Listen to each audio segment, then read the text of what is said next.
Unang yakap ng ina sa bagong silang niyang sanggol, mahalaga yan hindi lang para sa bonding ng mag-ina, kundi para may iwas sa sakit si baby. At ang gawain ito, ikinakampanya mismo ng World Health Organization. Saksi si Jamie Santos. Sabi nila, wala raw hihigit pa sa pagmamahal ng isang ina. Ang ilan nga sa kanilang mga bisig at hindi sa incubator pinipiling mainitan ang kanilang bagong silang na sanggol. Sa Josefa Abella Hospital, matagal nang hinihikayat ang konseptong yan ang kangaroo mother care.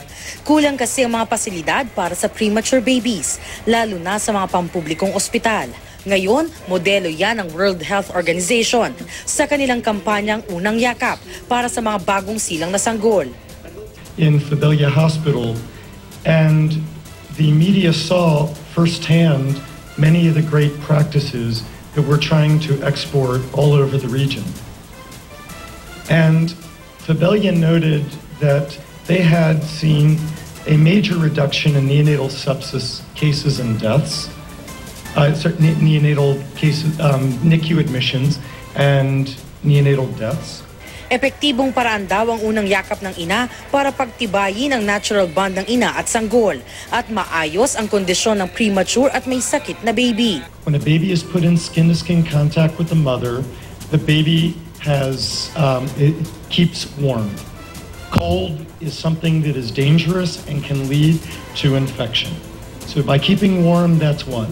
Another way is that when the baby is in skin-to-skin contact with the mother, the baby is getting the mother's family bacteria on the baby. This is protected. This is the friendly bacteria. Napopromote din daw nito ang pagpapasuso o breastfeeding. Gaya ni Mami Leslie na naabutan kong yakap-yakap at pinapasuso si baby John Lawrence. Masayaan po ako dahil buhay po siya. Sana po hindi po siya sakitin. Was not separating the baby from his or her mother, so that full first breastfeed could be completed. Pati mga ama ng mga sanggol, hinihikayat ding mag-unang yakap sa kanilang mga supling. Sa datos ng WHO, dito sa Pilipinas at sa Western Pacific Region, isang bagong silang na sanggol kada 2 minuto ang namamatay. Umaasa ang WHO na sa tulong ng unang yakap, 50,000 sanggol ang maililigtas sa sakit at kamatayan. Bukod sa Pilipinas, meron na ring unang yakap campaign sa ibang bansa tulad sa Cambodia. Ako si Jamie Santos, ang inyong saksi.